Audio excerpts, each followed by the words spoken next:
the efforts of the government of Imo State, Senator Hope Uzodimma, to boost the economy of Imo State have received a huge boost following the move by the government to recover some oil wells wrongly ceded to River State. The share capital of the Imo State Petroleum Development Company has now been increased to 10 billion from the previous figure of 100 million.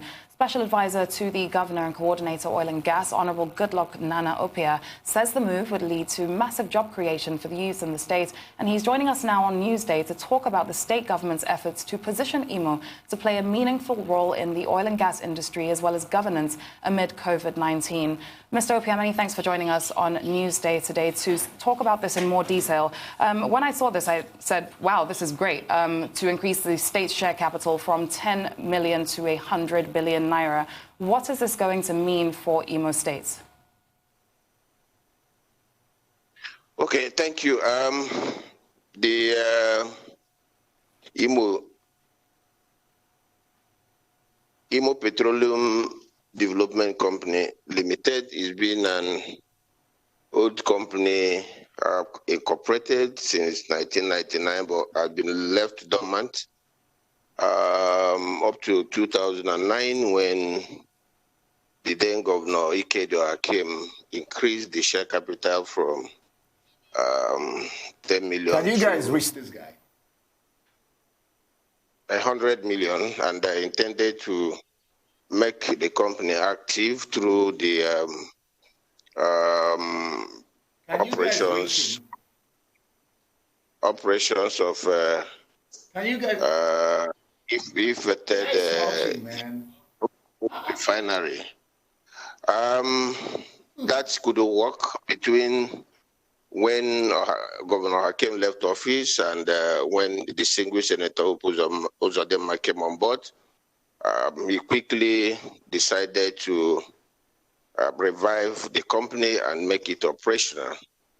And so one of the things he did was to increase the share capital from the 100 million to about 500 million naira. And today, the company is bidding for oil block. Some of the marginal oil blocks are available for bid in the Department of Petroleum Resources of NNPC. The intention is to make Imo own an oil producing company and make the company the economy, the economy of Imo. Yeah, good luck. Let me come in here. Fantastic. I'll take you on the fact that 5 months into Governor Uzodimma's administration, the board of ISOPADEC is yet to be reconstituted, and 6 months of the commission's statutory allocation cannot be accounted for. What do you have to say about that? Well, distinguished Senator Uzodimma made an ISOPADEC. By the way, ISOPADEC was my baby. It came into being through instrumentality of my private member bill in the House of Assembly in 2006 and was signed into law in 2007. And the commission was operational, quite effective under the leadership of the then chairman, late SNA Ozo, under the administration of Ikedo Hakim.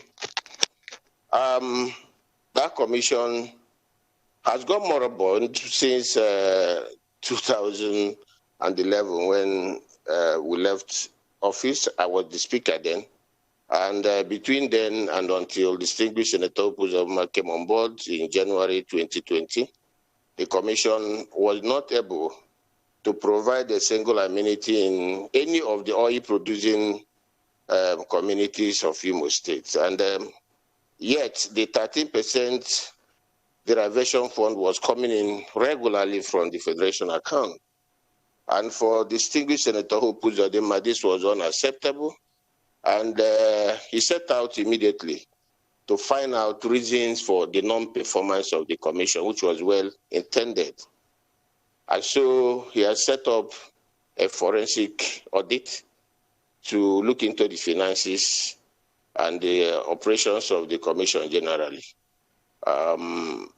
that is intended to reposition the commission and make it be in a position to provide the needed infrastructure in the oil-producing local government areas of Imo State.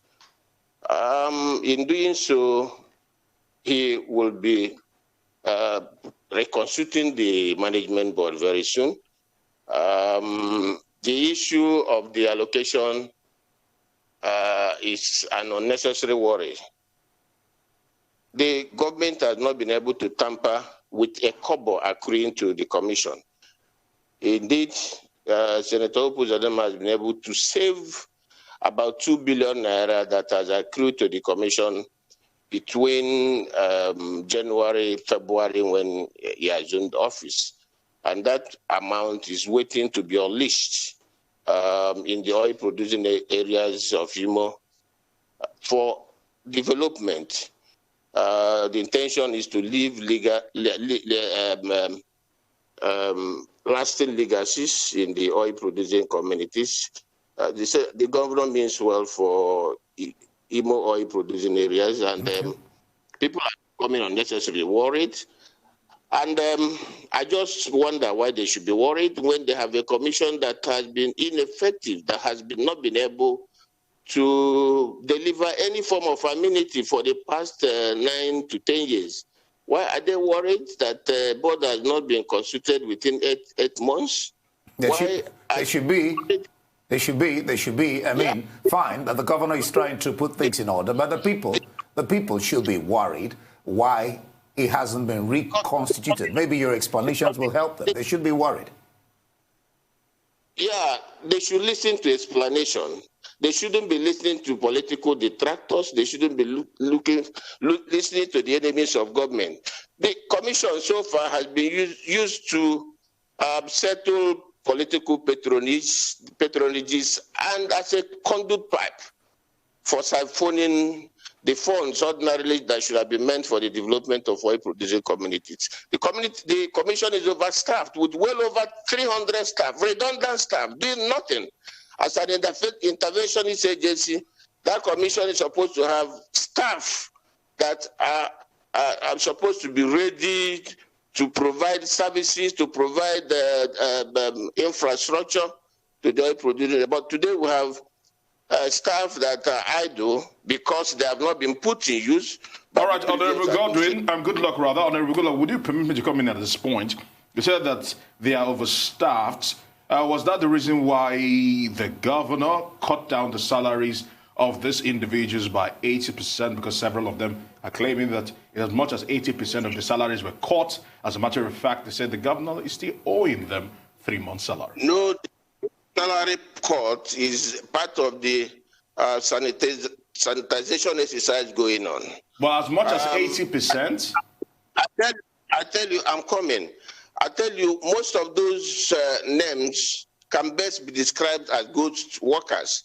A lot of them are seated down in Canada, in UK, and Australia, drawing salary from a commission, you know, and I don't think that any governor can sit down and allow that. So the governor is trying to streamline the salary of everybody with a view to knowing those that are truly qualified, are entitled to their rightful earnings. And until this is done, all these woes and cries about salaries, non-payment, and non-constitution of board, for me, does not go to anywhere.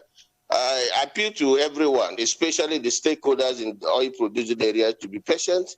In the next few days, the governor is going to reconstitute the board of ISOPADEC, and then the place will begin to flourish. The place begin to function. So that's the answer that we were looking for, Mr. Opia, that the board is going to be reconstituted in the next few days. That's the answer we were looking for. Thank you for that. Moving on, can you tell us more about the government's efforts to recover disputed oil wells from river states?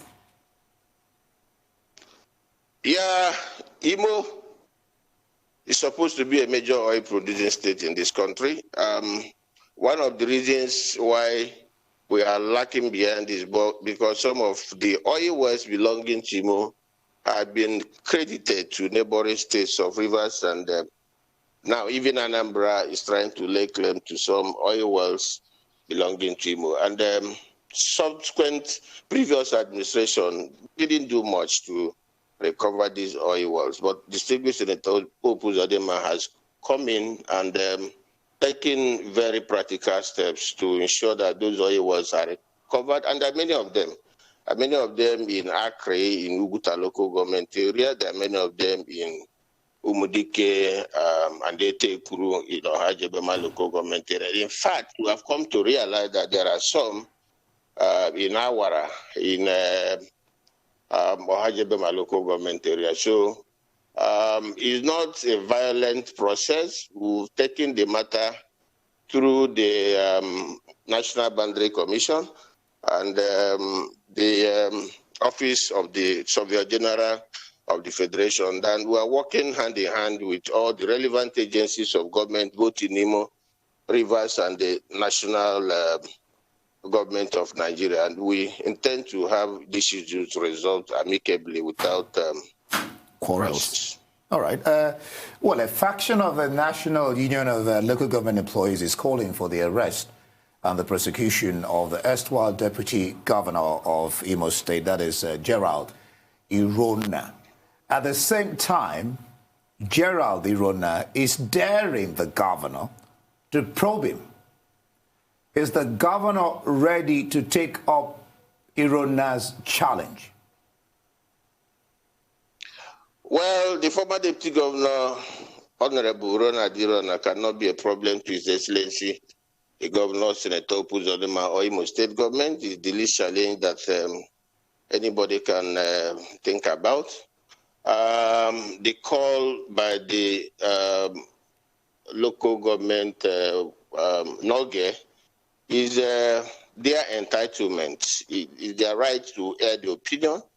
The truth of the matter is that some of the routes that are discovered in the commission are clearly traceable to the last administration, in which Honorable Irona was specifically assigned to superintend over the affairs of Isopadec. And it would not be out of place if anybody attributes any wrongdoing in that direction to Honorable Irona.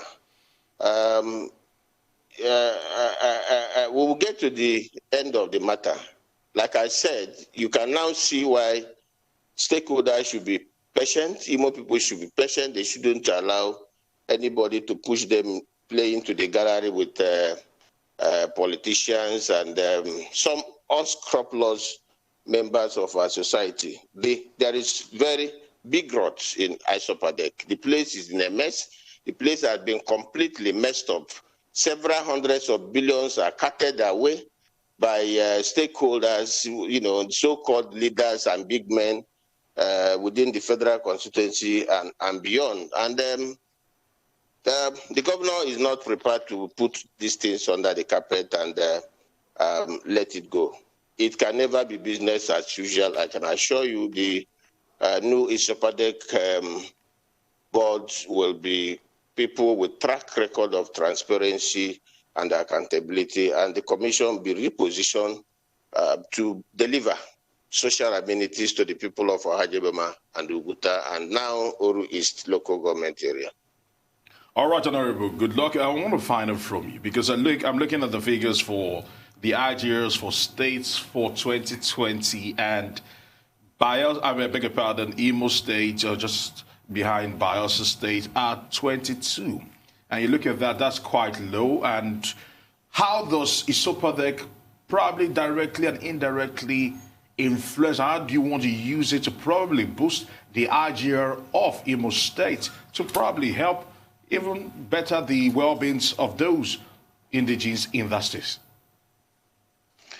The truth of the matter is that operators, managers, and handlers of the commission had concentrated on getting money from the federation account and, of course, I wouldn't even say mismanaging whatever they got in the past. If you have a visionary and capable management in place, it should be able to even look elsewhere and invest part of the money accruable to the commission with a view to making profit that can help it even run their affairs and deliver further amenities to the oil-producing areas for whom this commission was intended. So I think that the new commission will be properly well guided. The new management board will be assisted, helped to think out of the box, to do a new thing, to begin to be creative, ensuring that there should be investment, there should be extra effort to increase the revenue of the commission, and that will be in the interest of overall interest of everyone involved. Fair enough. All right. I am just reading here. Well, I'm just reading here, Goodluck, that the question of Norge, which we referred to earlier, Irona is saying that this was sponsored and it may have something to do with the 2023 election. What's your sense of his comment? Because, of course, you have two factions now. It's one faction that is accusing him. So he's saying this particular faction is a result of blackmail. It was, okay, briefly. Well, a call for proof is always a call that, for me, is in the right direction. Every public officer should be able to leave himself or herself open for probe. That is why we should be careful. We should be guided by our actions when we are in public office. So I don't know why somebody should lose sleep or begin to probe the reasons for call. If you have no skeleton in your cupboard, why do you worry when there is a call for your probe? It doesn't matter whether that call came from a faction of Norge. It doesn't matter whether it came from all the factions put together. The important thing is that there was a call, and that call was legitimate because the commission in question is in a total mess, and people managed it. People oversaw that mess. People were in charge of that mess, and whether it is politically motivated, and I don't know why it is, whether it's sponsored, I don't know who sponsored it, and I don't even know why somebody should go and sponsor for a call for Irona to be probed. What the person? Mr. Goodluck Opia, at this point, I will just have to say thank you for joining us on Newsday today to share your views with regards to this. Do have a great day, sir.